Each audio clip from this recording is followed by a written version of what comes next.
Thanks, Diana. So is the worst over for housing, and is the construction comeback a buy signal for home building stocks? Joining us now is Buck Horne, housing and real estate analyst at Raymond James. We also have Shari Olefson, attorney at Fowler, White and Boggs. Thanks to both of you for joining us. Buck, I know you've been down on the home builders. What was your take on today's number?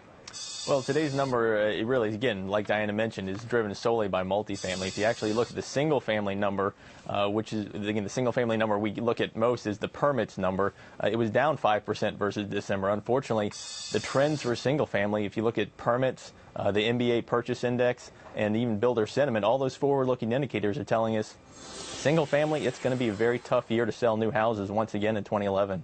Shari, big story in the paper today. I want to get your take. Banks are making mortgage loans with 20% or more down payments. Now, my view, would that we had that over the past 10 years. But 20% down payments, what does that do to home buying and home building?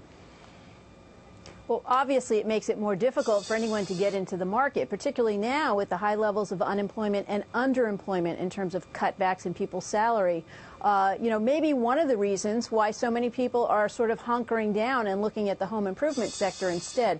Certainly, the higher interest rates are also playing into that, Larry, though, because it means less home affordability for most people.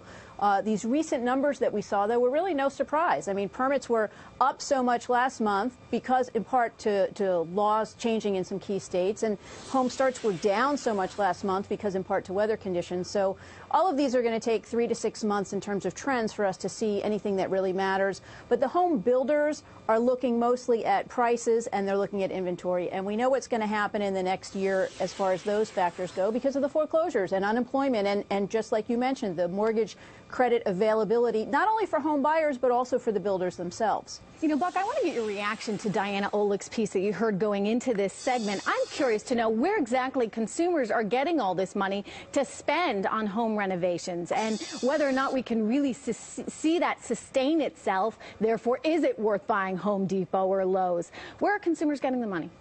It's a great question. Well, the good news is job growth is occurring, so we are getting more jobs. Consumers are starting to feel more comfortable with their situations. The stock market, the wealth effect is certainly helping those conditions. So, but it's not a home equity line of credit like we used to see, correct? That's correct. They're not pulling it out of their house. In fact, we're seeing more cash-in refinancings than cash-out refinancing. So that's an interesting trend. More people are actually putting more, money into their house to try to get a lower interest rate.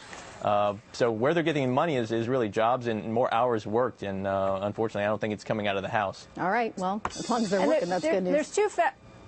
There's two factors that go into that, too. Number one, we're going to see a lot more improvement for stocks like Home Depot and Lowe's because of the foreclosures. We're talking about millions of homes that need paint and flooring and appliances and curb appeal. And the second thing is these homeowners who are doing home improvements are really do-it-yourselfers. So that's very different from seeing improvements in the construction industry as a whole, where we also see that spread effect into employment and into tax bases. The average home adds about $90,000 to tax bases. We don't see those things with the do-it-yourselfers. All right. Thank you so much. We appreciate it. Buck and Shari, good insight.